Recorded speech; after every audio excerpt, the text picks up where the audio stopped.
Jai Hind cadets and welcome in this new session by Defense Career Academy. We are learning part 7 of magic rules on spotting errors. So in this session we are going to learn some important rules on spotting errors and examples. Then I am also going to give you some tricks on using spotting errors. This is rule number 1.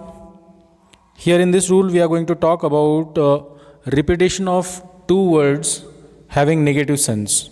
Two negatives cancel each other. Hence, two negatives should not be used in the same sentence unless we make an affirmation.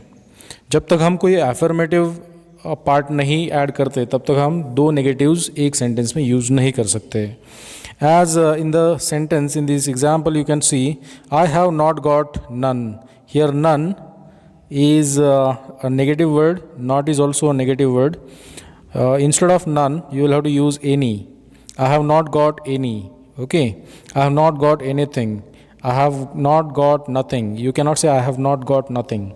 Okay, you will have to say I have not got anything, because not is a negative word, already a negative word. There isn't a need of another negative word. Okay, so don't use two words with the same meaning, with the same purpose. Okay, as I always talk to you about the use of redundant words, as you cannot use the words please and kindly together because both of them are used for the same purpose of making a request. So you cannot say please kindly give me your book, because please and kindly both of them are serving the same purpose. Use either please or kindly. You can say please give me your book or you can say kindly give me your book. Okay, so this was rule number 1. Now let's go to rule number 2.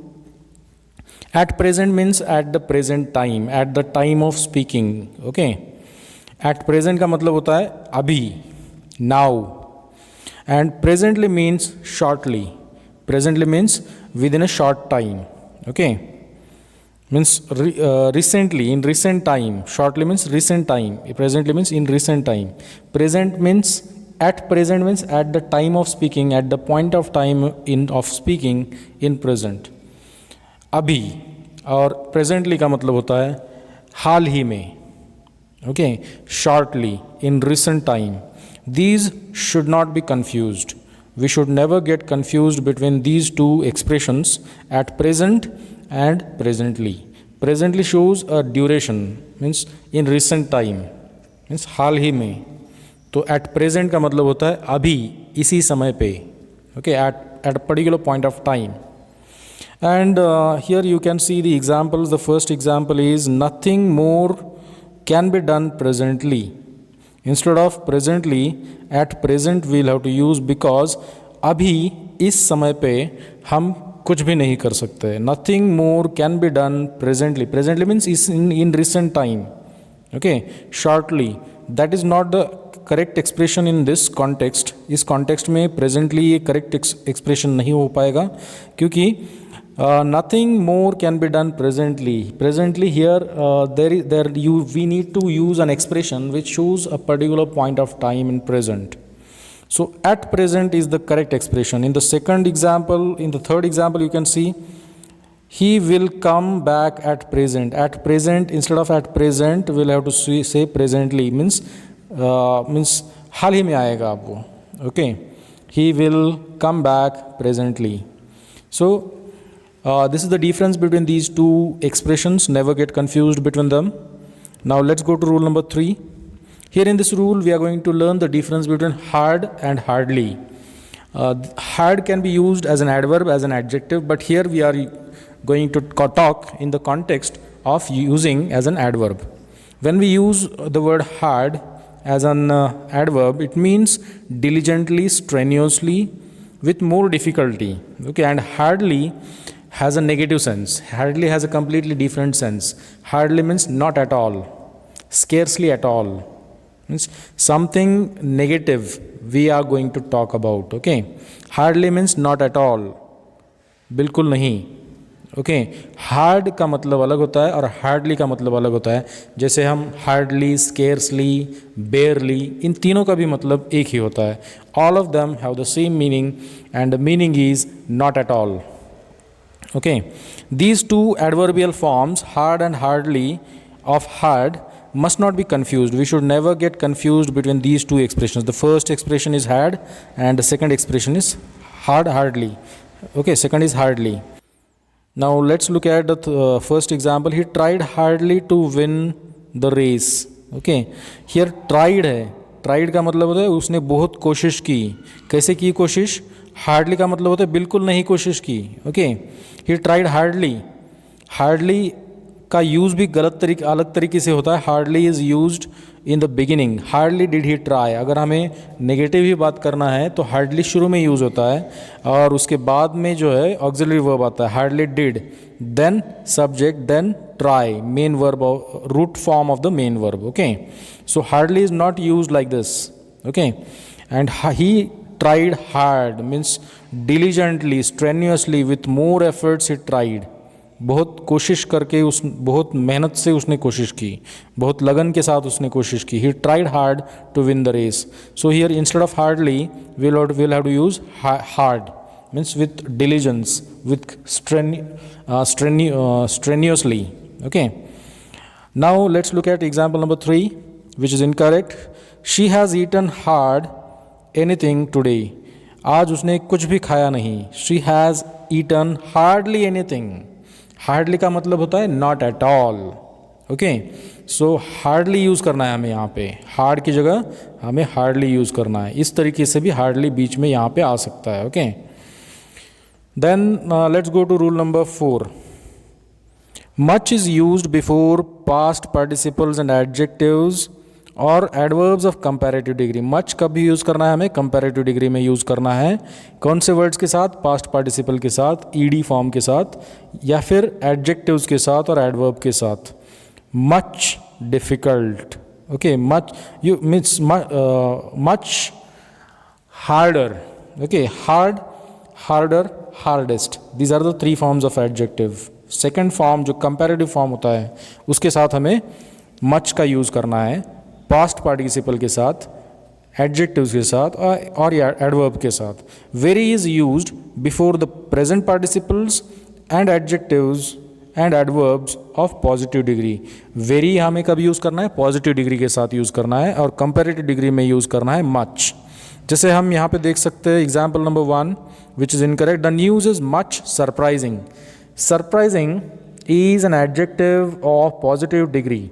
Okay, so positive degree के साथ much use नहीं होता है, positive degree के साथ very हमें use करना है। ओके, जैसे हमने यहाँ बताया है, very is used before the present participles and adjectives and adverbs of positive degree.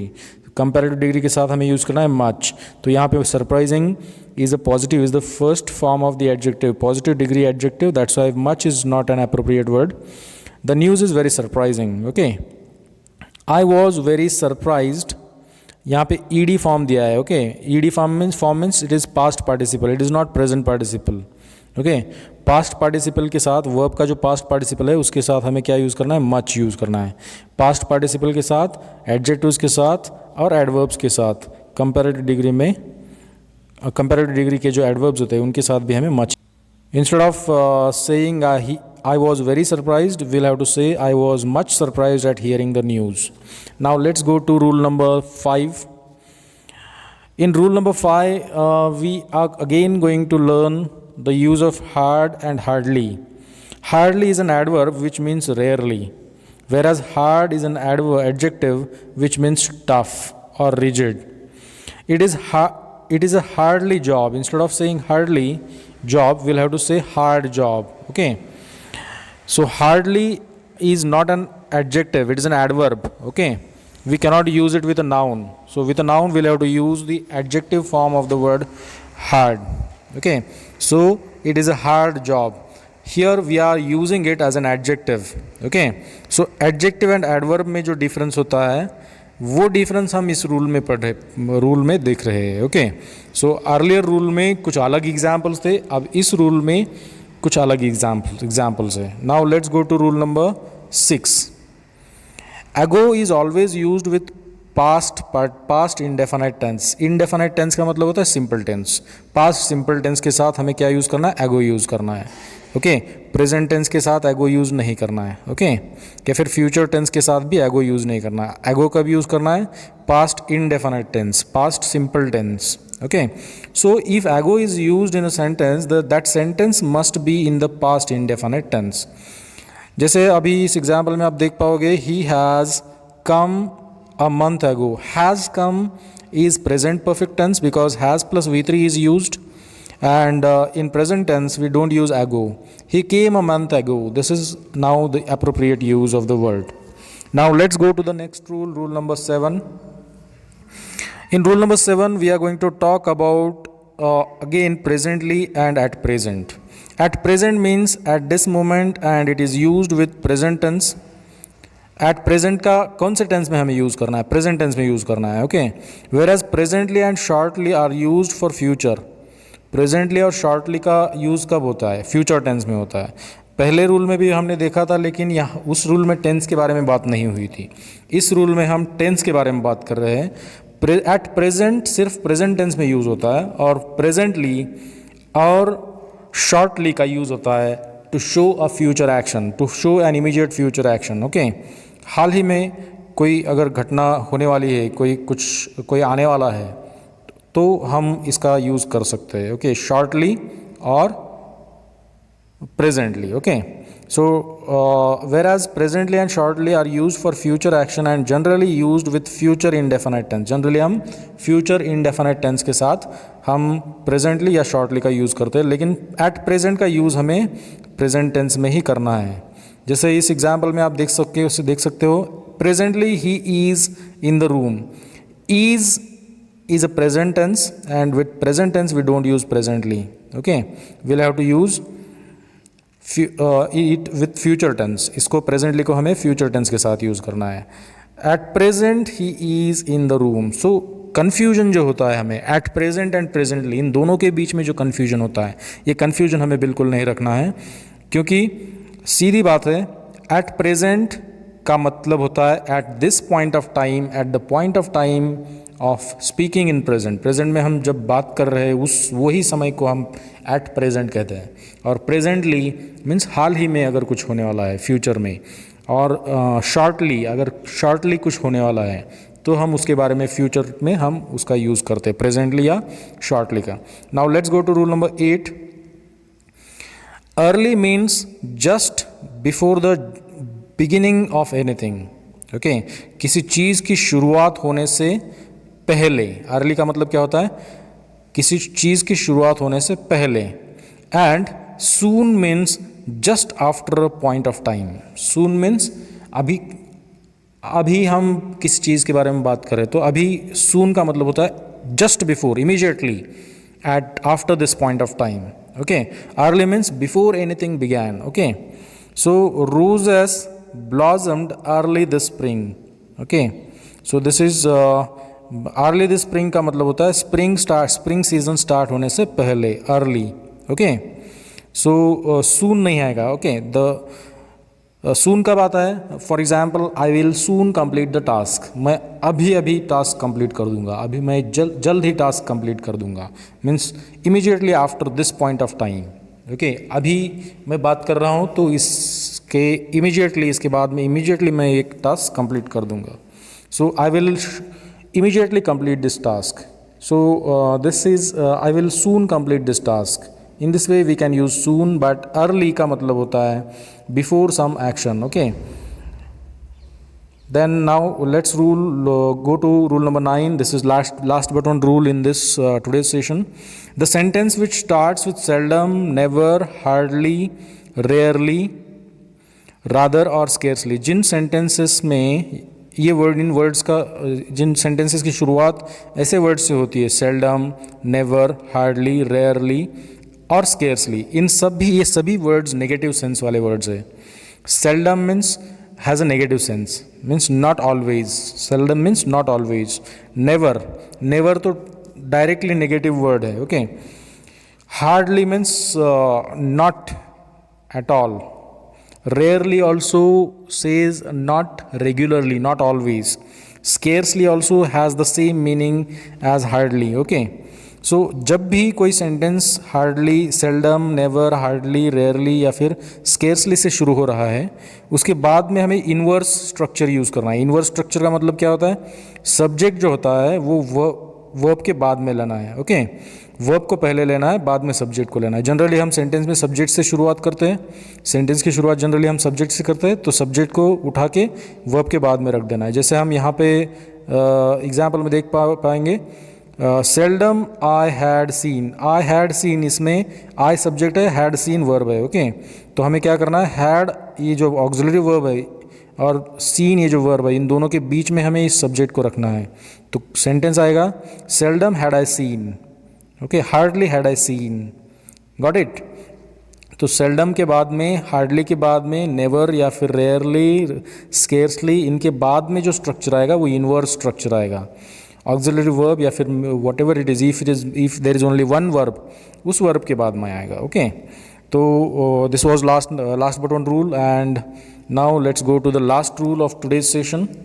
Inversion is also use. इस तरीके का जो इन्वर्जन है, जिसके बारे में अभी हमने बात की है, सब्जेक्ट जो है वर्ब के बाद में आता है, या फिर अगर दो वर्ब्स है, मेन ऑक्सिलरी वर्ब और मेन वर्ब, उन दोनों के बीच में यूज़ होता है. इसे कहा जाता है इन्वर्जन ऑफ द स्ट्रक्चर. तो सब्जेक्ट का पोजीशन जो है वो पोजीशन चेंज हो जाता है. तो ये जो इन्वर्जन है, inversion is also used in a sentence which starts with, जो sentence here, there, away, out, up, indoor या फिर आउटडोर, ऐसे वर्ड से जिस सेंटेंस की शुरुआत हो रही है, तो उसके बाद में एंड मेन वर्ब, उसके बाद में अगर मेन वर्ब आता है और या फिर ऑक्सिलरी वर्ब आता है. ओके, तो ये इन्वर्जन यूज़ किया जाता है. Away Sita went. Here Sita is subject, went is main verb. तो यहाँ पे एक ही वर्ब है, ऑक्सिलरी वर्ब नहीं है इस सेंटेंस में, तो वर्ब पहले आएगा, सीता ये जो सब्जेक्ट है ये बाद में आएगा. Away went Sita. This is now the correct answer. That's all for now. Visit us at the given website dcaorangabad.org for more details. Contact us at the email ID. Also, you can contact us at the given phone numbers. Visit us on various social platforms including Facebook, Twitter, Instagram, YouTube and WhatsApp. That's all for now. Thank you. Have a nice day.